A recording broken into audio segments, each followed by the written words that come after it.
My neighbor intercepted me at the corridor. Watch your house. Someone's behind you every day. So what I did shocked all.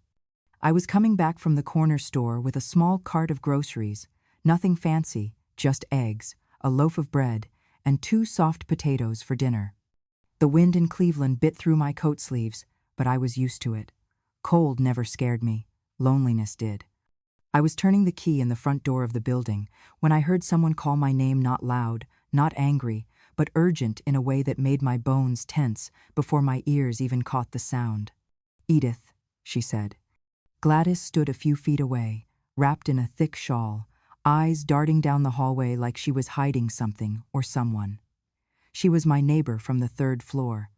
We had never spoken more than pleasantries, but something about her voice made me stop. "What is it?" I asked. She stepped closer, lowered her voice, and said something that made my skin tighten from my scalp to my heels. "There's someone watching you. Every day, I've seen him standing by your door." My fingers slipped. The carton tipped. The eggs shattered across the tile floor like small white explosions, yellow bleeding into the cracks. I did not speak. I looked into her eyes, trying to read if this was pity or paranoia. But her mouth was tight. Her eyes didn't blink. "You need to be careful, Edith. Lock your door. I don't trust that man, and I don't think you should either." The hallway stayed silent even as my breath came quicker. I picked up the carton with shaking hands, the contents ruined. She knelt beside me to help, but I pulled away gently. "Thank you," I said. I wasn't sure what I meant by it. That night, I cooked a quiet dinner. Amanda, my daughter, sat at the dining table, scrolling through her phone, while Marcus, her husband, watched sports with the volume too high. I brought the plates to the table, like I always did. It was supposed to be mashed potatoes with boiled eggs, but the missing eggs had turned it into a bland plate of starch and silence. As I placed the plate down, the spoon slipped from my hand and tapped the edge of Marcus's dish, dropping a splash of sauce onto the cream-colored rug. He didn't even look at the plate. His eyes met mine, cold and sharp. "That's the 3rd time this week," he snapped. "You know what? Maybe you should eat in your room. I don't feel like cleaning up after you again." I stood still. Amanda looked up, exhaled like I was a problem she had forgotten existed. "Mom, seriously," she said. "I am not going to spend the rest of my life babysitting you. You're not dying. You're just old. Can you please stop making everything so heavy around here? You want to be here, fine, but at least stop being such a burden." A burden. That word again. I carried my plate back to my room without a word. I did not eat. I did not cry either. I sat on the edge of my bed, the light from the hallway spilling in through the half-closed door, and I tried to remember what it was like to hear my daughter laugh as a child. I could not. And if you feel justice deserves celebration, smash that hype button. Let us keep stories like this alive, echoing far, far away. Your support helps us bring understanding and love to those who deserve it. Thank you so much. Keep listening. I stayed awake until after midnight, listening for footsteps outside my door. I heard them. Once, slow, deliberate. Then the creak of the floorboard by the stairwell. They thought I was too old to notice, too quiet to speak, but I remembered every sound in this house, every lie they told when they thought I was asleep, every insult they whispered through the walls. And now, I remembered what Gladys had said. Someone was standing by my door, watching, every day. They say the past always finds a way back to you, but no one ever tells you it comes wearing your child's face. When I was 19, I was offered a marriage, a very good one by all accounts. Henry Bradwick, the son of a state senator, was tall, polished, and came with the kind of name people printed in newspapers when they got promoted or died. My father told me marrying him would make our family proud. My mother said I should feel lucky to be chosen. But I chose something else. I signed a contract with the military to become a combat medic. At that time, women didn't serve on the front lines, not officially, but I knew what that paper meant. And I signed it with a shaking hand and a heart full of fire. My father didn't speak to me again. My mother cried for 3 days and told the neighbors I had been misled by radicals. When I left for training, they gave me no send-off, no letters, just silence. I worked in field hospitals through 2 deployments. I saw things no woman should ever have to see: men with their faces blown away, arms detached from the bodies that once wrote love letters home, children clinging to soldiers, calling them mama because they couldn't find their real mothers. I stitched. I held pressure on wounds. I closed the eyes of the dying. And then I came home, alive but not whole. That's where I met Paul, my husband. He was an engineer who volunteered with logistics. He saw me one night, cleaning blood off my boots, and said, "If you can do that without flinching, I want you on my team." We got married 3 months later. Paul was kind, steady, but quiet. He respected what I did, but he didn't understand it, not truly. We had Amanda a year into our marriage. I thought motherhood would give me peace, a softer identity, something I could build instead of just preserve. But the war never left me. I worked long hours at the hospital. I joined the Red Cross. I spoke at women's veteran events. I missed birthdays. I missed ballet recitals. I missed, as Amanda would remind me, everything that mattered. When Paul died, stroke, sudden, silent, I was 65. Amanda had just turned 40. We hadn't been close in years, but she came to the funeral with Marcus and said, "You should come live with us. It's not good to be alone." I said yes, not because I trusted her kindness, but because I had nowhere else to go. What I did not expect was to walk into a house full of ghosts that looked like resentment. Amanda never forgave me. Not really. Not for missing prom dress shopping, or for forgetting which doll was her favorite, or for being the kind of mother who showed up to school meetings in scrubs stained with plasma. She wanted the mom with cookies in the oven and curlers in her hair. I gave her gauze and orderlies and stories she never asked to hear. Sometimes she would say it directly. "You were never really there, Mom. You always chose work. You chose strangers over your own daughter." And when I told her I was saving lives, she said, "So? Who saved mine?" I do not blame her for being wounded. I blame her for growing up and choosing to wound me back. It was not just her, either. The whole family, Paul's side especially, saw me as some sort of defector. I had refused the life of a proper wife. I had worn combat boots instead of high heels. They never said it, but they showed it in how they spoke to me, like I was a failed experiment of feminism, a warning to other women. The worst came during Paul's memorial. His brother stood up and said, "Paul loved his wife more than she knew how to love back." The crowd murmured, like he had said something profound. Amanda did not correct him. I moved into the guest room of Amanda's house. It was barely 8 feet wide, with a twin bed and no closet. She cleared one drawer for my things. The rest stayed in boxes. Marcus installed a baby monitor in the hallway, just in case I fell. They gave me rules. No cooking, no touching the thermostat, no phone calls after 8 p.m. Amanda left notes on the fridge. Marcus changed the locks after I forgot to close the door one afternoon. When I tried to give Amanda my old nursing medals, she said, "What would I even do with these? Hang them next to the daughter you forgot to raise." There is no pain like watching your child become your judge. Amanda looked at me like I was something she had to carry, not someone who had once carried her. I once held a soldier in my arms as he bled out in the back of a truck. He gripped my wrist and asked if I believed in God. I said yes. He said, "Then tell him I did not mean to die." He died 10 seconds later. That memory haunts me, but not as much as the night Amanda slammed the door to my room and yelled, "You should have just stayed over there. You only came back to make me miserable." That is what she thinks I am, a shadow that crossed the ocean just to ruin her peace. They say motherhood is a sacrifice, but no one ever said the people you sacrificed for might someday turn and ask you why you bothered at all. It started with a cake I did not ask for and candles I was not allowed to blow. Amanda told me the week before that she wanted to do something special for my 78th birthday. I told her not to bother. Birthdays did not matter much when most of the people who remembered your birth were already in the ground. But she insisted. She bought streamers, rented a chair with wheels so I would not trip over myself, and had Marcus install a ring light in the dining room. I asked why we needed lights for a birthday.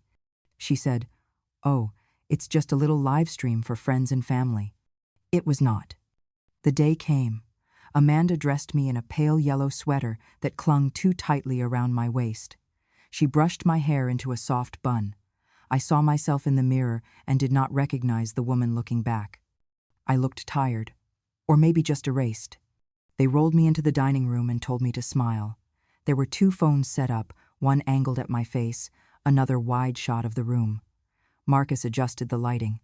Amanda pressed record. "Hi, everyone," she chirped. "Thank you for joining us today to celebrate my mother's 78th birthday. This is really emotional for me." She turned the camera to me. I waved weakly. There was no one in the room except the 3 of us. "This is my mom, Edith. She used to be a nurse back in the war, but now things are different." She leaned in and gave me a forced hug. I flinched. Her perfume was too sweet, too heavy. Amanda's voice began to tremble, but not in a way I believed. I had seen real crying. This was theater. "She does not always remember my name," she said, blinking hard for effect. "Some days she forgets how to use a fork. She has accidents.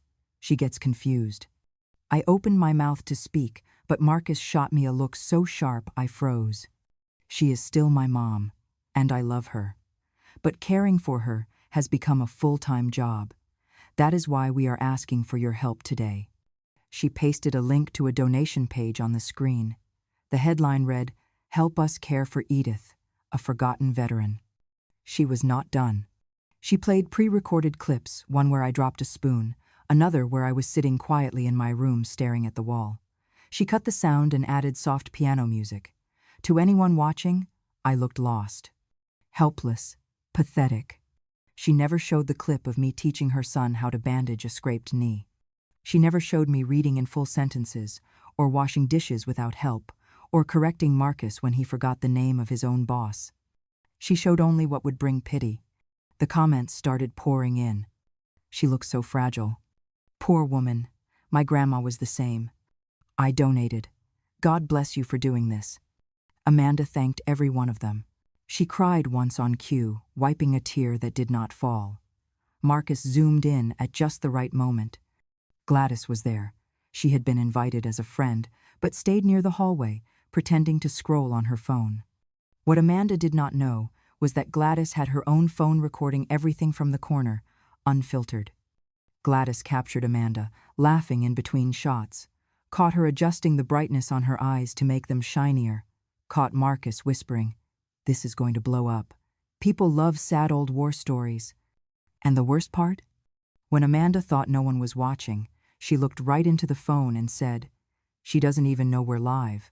I could say anything, and she'd just sit there like a blank screen." I sat there. I heard everything. I said nothing, because I wanted them to keep talking. I wanted them to dig the hole deep enough that no apology would ever fill it. When the stream ended, Amanda kissed my cheek and said, "You were amazing, Mom. You're going to help so many people." I asked quietly, "What people?" She paused. "The ones like us," she said. "The ones who give everything to take care of someone who doesn't even remember their name." That night, I sat in my room, watching the replay. My image flickered across the screen, slow and silent. A ghost in a yellow sweater. They raised over $4,000 in 2 hours. And I, Edith Walker, who once ran a trauma unit with 15 wounded men screaming at once, was now a prop for clicks and sympathy. I once held a man's intestines in my hands and told him he would live just long enough to say goodbye to his wife. I did not cry then, but I cried now, not for what they showed, but for how easily the world believed them. They had taken everything I had left, my dignity, my history, my voice, and turned it into a marketing strategy. But what they did not know was that Gladys had the whole, uncut truth, and I had just begun to remember what it felt like to fight back. I had not slept in 3 nights, not deeply, not the kind of sleep that makes you forget where you are for a moment. I had taken to sitting by the window at dawn, watching the frost climb across the glass like a map of all the places I had once felt safe. The morning after the live stream, I went looking for a book I had tucked into the back of the hallway closet. Something old, something Paul had once read to Amanda when she was small. I do not know what made me think of it. Perhaps I needed to remember a time when she looked at me with something other than calculation. The closet was unlocked. That was rare. Amanda usually kept it shut because your old stuff makes the hallway smell. I reached inside, moved a stack of boxes, and there it was, my fireproof folder. The one that held every document that still had my name on it. Title deed, life insurance, birth certificate, marriage license. All stacked carefully, untouched for years. Except something was wrong. The folder had been opened. Not just open, disturbed. The papers were out of order. One was missing. The title deed. I froze. My breath grew short. I tried to stay calm. Maybe Amanda had moved it for safekeeping. Maybe she was trying to organize the house. But I knew better. That night, after everyone was asleep, I did something I had not done in years. I borrowed Amanda's tablet. She left it charging in the kitchen. Password? Her wedding anniversary. Some secrets are too easy. I had watched her type it once by mistake, over breakfast, texting Marcus, wedding anniversary. That made it easy, too easy. I opened her email. She had forgotten to log out. There were dozens of messages. Clothing orders, school notices, spam. Then one thread caught my eye, subject line. Regarding the listing, Walker House. The sender was Harold. Email address, harold@graylinehomes.com. I opened it. In the chain of messages, Amanda had written, "My mother is still the technical owner, but we're working on power of attorney. She's not mentally all there.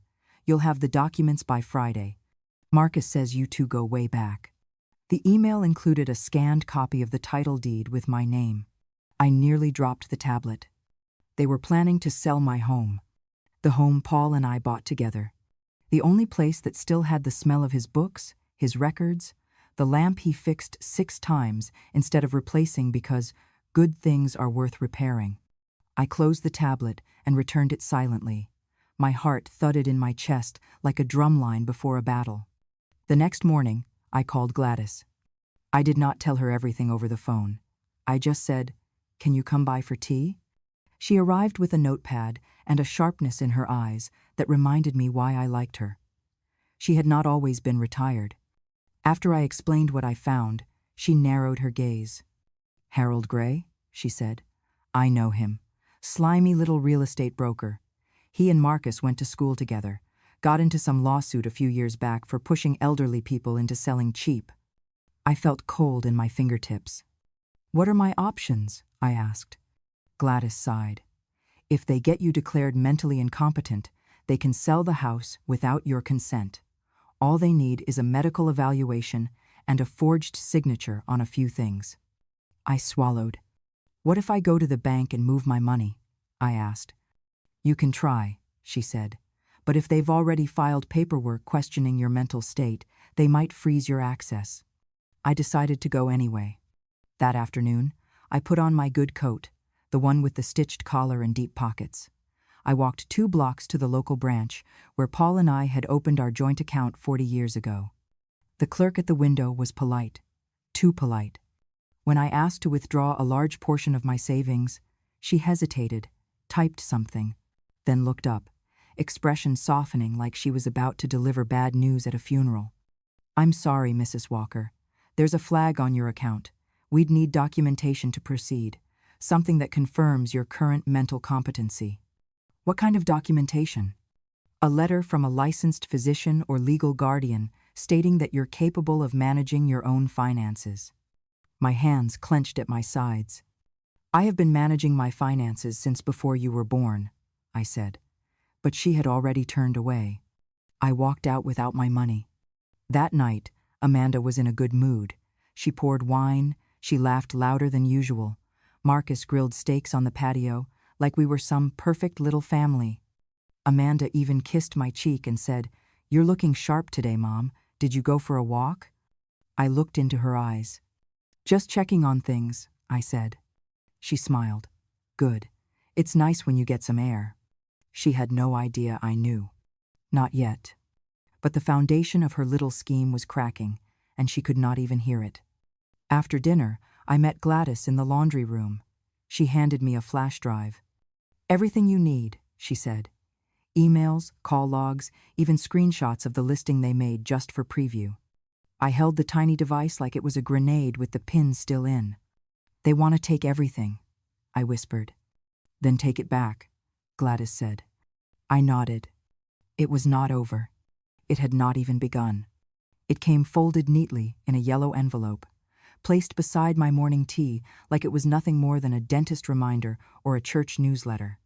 Amanda's tone was sweet. Too sweet. Mom, I scheduled a health evaluation for you next week, she said, pouring coffee into my chipped mug. Just a simple checkup, routine stuff. I stirred the tea slowly. She smiled. They need a little paperwork ahead of time. Consent forms, privacy disclosures, all that medical jargon, but nothing scary, I promise. I looked at the envelope. It had no return address. She pushed a pen across the table. You don't even have to read it if it stresses you out. It's all standard. Just sign where I've marked. I picked it up carefully, acting as if my hands were more fragile than they were. My eyes squinted at the print, like the words danced just out of reach. She watched me closely. I smiled back. You'll help me if I get confused, won't you? I asked, voice trembling.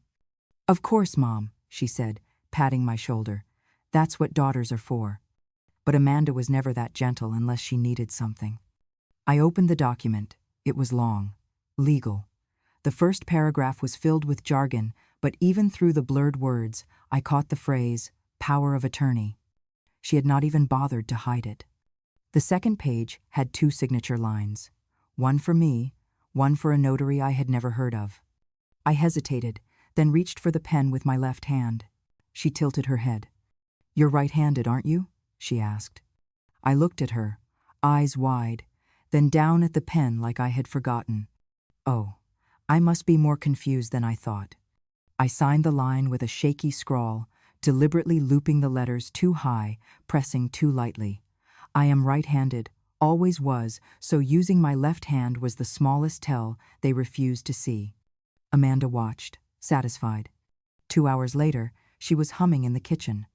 I flushed the tea she made me down the sink and made my own. Gladys arrived that evening with an envelope of her own. She handed it to me like it weighed more than it looked. I found it, she said. The original will. It was filed with your lawyer's old office. They kept a copy in their archives. I opened it. There it was, Paul's signature, my name listed as sole owner of the house and all remaining assets. And just below that, an amendment Paul added 6 months before he died. If Edith passes, the house shall transfer to the person listed below, whom she designates as beneficiary. The name he typed was one I hadn't seen in decades. Edward Lansing. My throat tightened. Edward was the soldier I had saved, the one who bled on my lap, gripping my sleeve and whispering his wife's name over and over until the morphine silenced him. He had lived, and apparently he had never forgotten me. You were the only family who stayed after Paul died, Gladys said softly. The only one who kept that house from turning cold. I nodded. My hands were steady now. The next week, Amanda received a call from her lawyer. She sat in the living room, arguing in sharp whispers.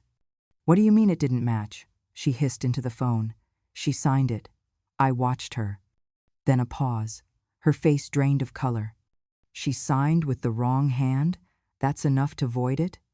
Another pause. No, I don't think she did it on purpose. She's just old, confused.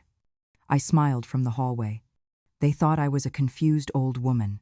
They forgot I had trained in battlefield triage, where one signature could mean the difference between life and being buried under a wrong name. Later that evening, Marcus slammed the bedroom door and stormed past me. Amanda followed behind, her voice louder than usual. She's doing it on purpose. She knows exactly what she's doing. She's playing us. I stirred my tea again. Gladys was waiting outside in her car. We were headed to meet someone. Edward Lansing's secretary had arranged a quiet dinner downtown, private table. No press. Just a handshake and a conversation I had waited half a century to have.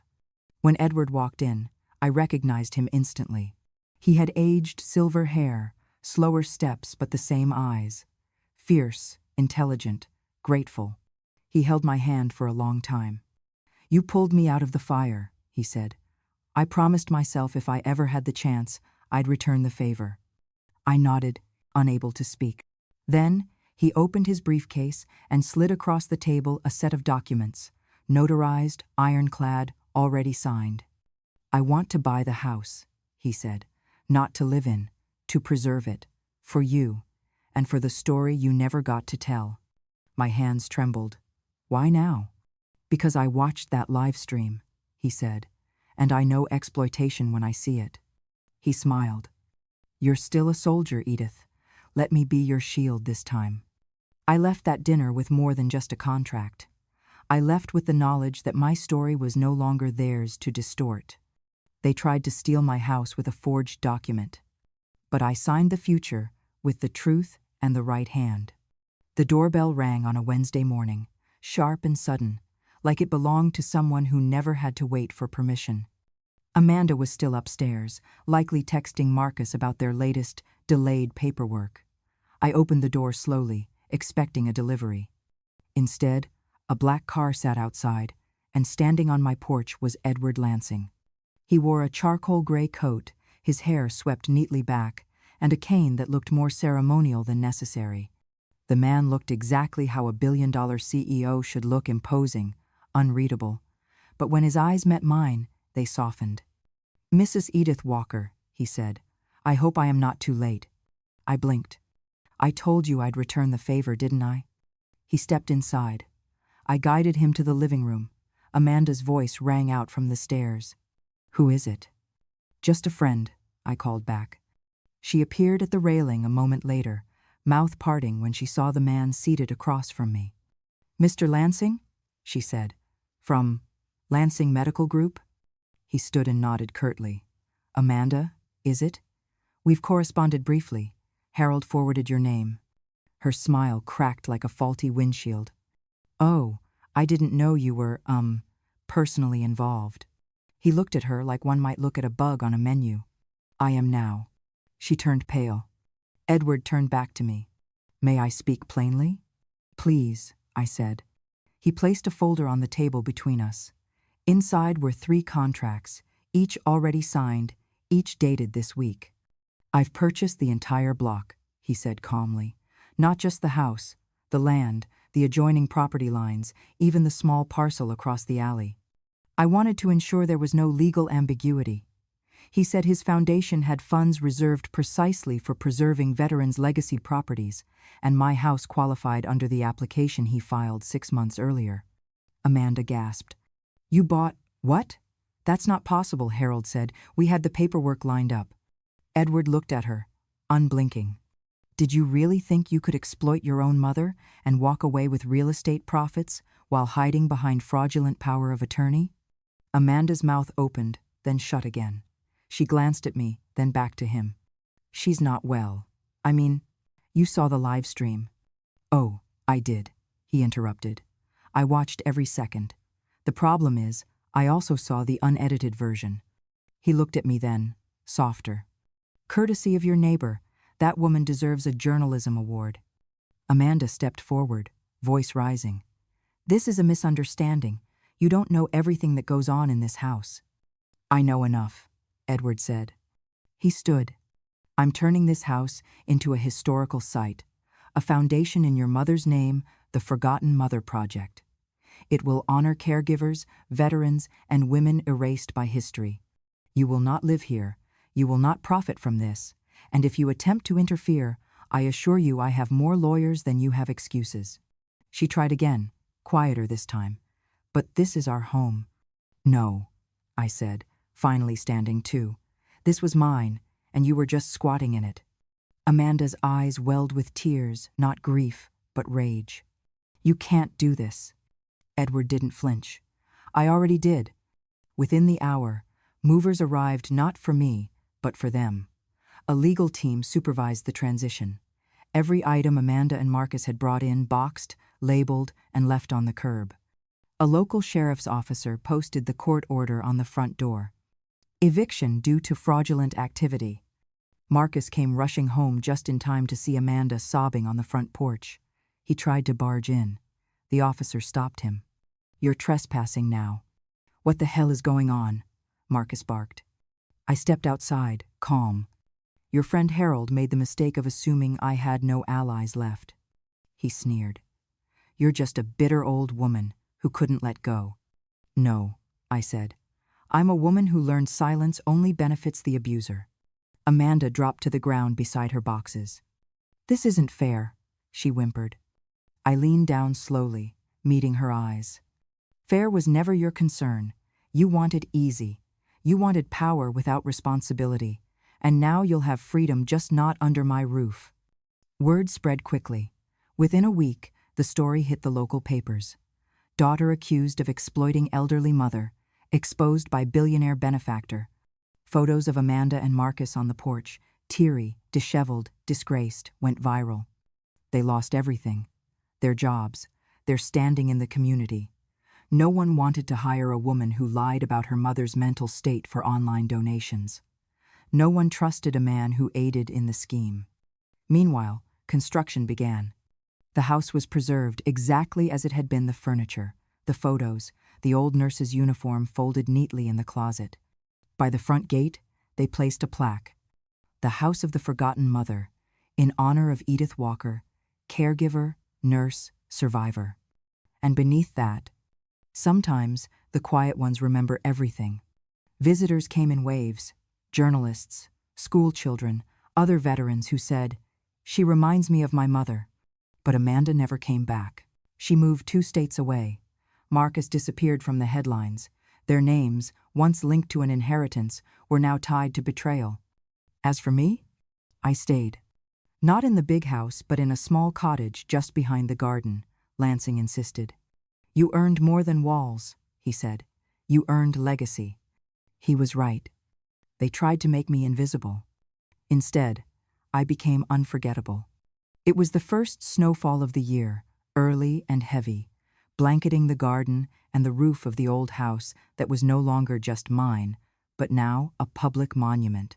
Inside, the halls echoed softly with the footsteps of visitors, some whispering reverently, others reading the plaques like prayers. I sat by the window of my small cottage, wrapped in Paul's old shawl, sipping tea. The front gate had just opened for the morning. Lines had already formed: schoolchildren, tourists, an old man with a cane who saluted my name on the front plaque. Then I saw her, Amanda. She walked slowly down the path, dressed in a long coat too thin for the cold, gloves clutched in one hand, a small envelope in the other. Her hair was pulled back, messy. No camera crew, no Marcus, no makeup. Just a daughter stripped of the armor she used to wear like skin. She stood at the threshold of the front porch for a long time, staring up at the banner that now read, "The Forgotten Mother Project." Then, without a word, she knelt in the snow. She stayed there on her knees, her boots soaked through, eyes cast down like a child being punished, or like someone waiting for judgment they already knew would come. I did not move, at least not right away.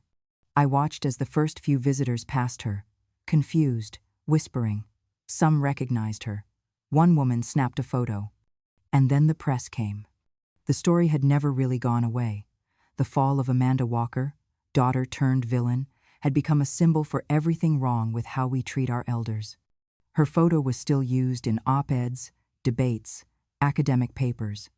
Now, here she was, kneeling before the world she once tried to deceive. A reporter stepped forward. "Miss Walker, why are you here today?" She looked up, tears already forming. I came to see my mother." "Do you expect her to forgive you?" Amanda swallowed hard, her voice cracking. "I don't expect anything. I need her to know I was wrong." She pulled a small letter from her pocket and held it to her chest. I opened the door. The cold slapped my face, but I stepped out barefoot anyway. I wanted to feel something raw, something alive. When Amanda saw me, she stood too fast, stumbling forward, snow clinging to her coat. "Mom," she breathed.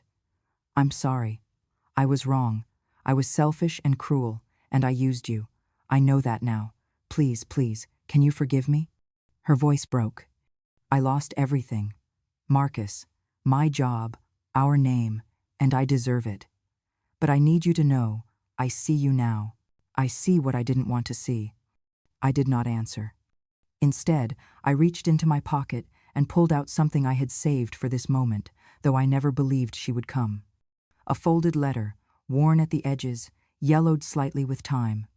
I placed it in her gloved hand. She opened it with trembling fingers. It was her handwriting, childish, crooked letters written in pink ink on lined notebook paper. My mom is my superhero. She saves people. One day, I'll be brave like her. Amanda looked up, her lip quivering. I wrote this when I was 7. I nodded. Then I pointed to the bottom, where I had added a single sentence the night after the live stream, when the cameras were off and my dignity lay crumpled on the carpet.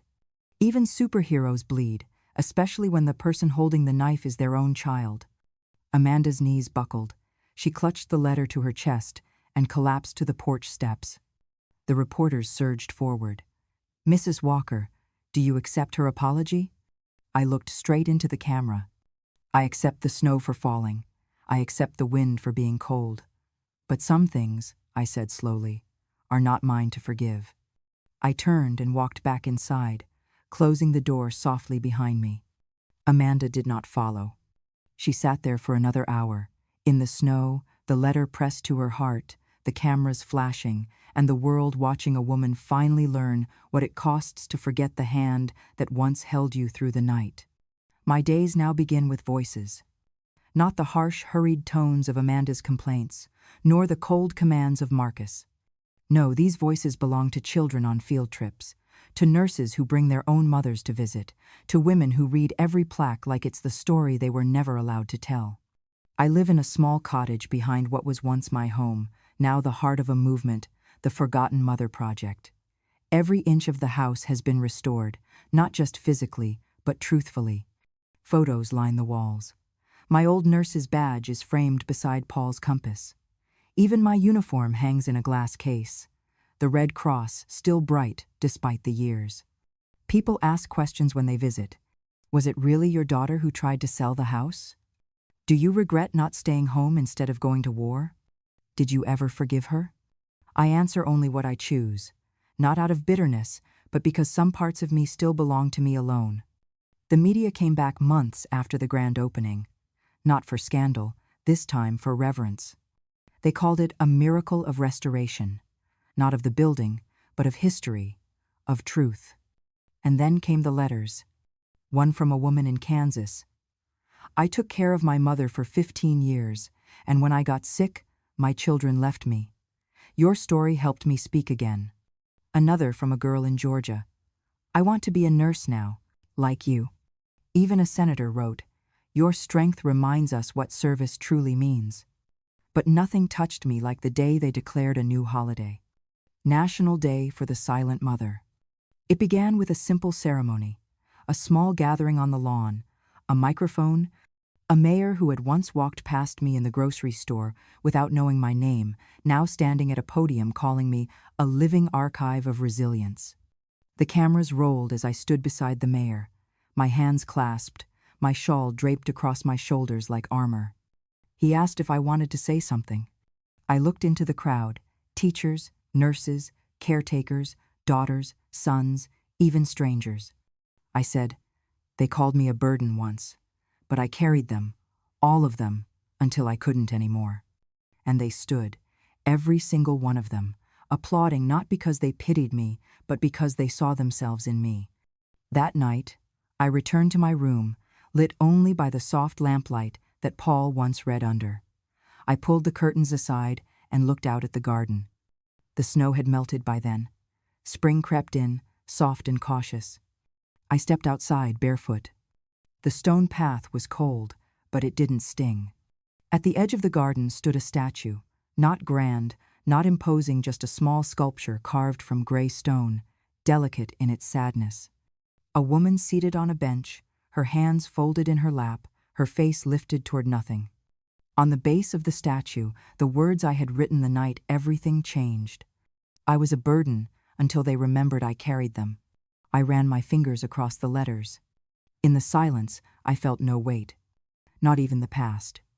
Just air and light, and a kind of peace that does not need permission to stay. This is my story. It is not loud, but it lasts. They say freedom is the absence of chains, but I say it's the presence of small things no one can take from you. Like a mug of hot coffee that no one tells you to stop spilling, or the right to turn on the radio without someone yelling, too loud, or wearing your husband's old sweater without being told you look like a beggar. When I moved into the little cottage behind the garden, I thought I would feel lonely, but for the first time in years, the silence didn't feel like punishment. It felt like permission. Permission to breathe, to remember, to begin again. The first thing I did was take out my old knitting bag. My fingers were slower now, and my eyesight not what it used to be. But the rhythm came back, loop, pull, twist, repeat. I made scarves, mittens, even tiny booties I had no use for. I gave them away to visitors. They called them warrior stitches. I liked that. Then I started cooking again. Real cooking.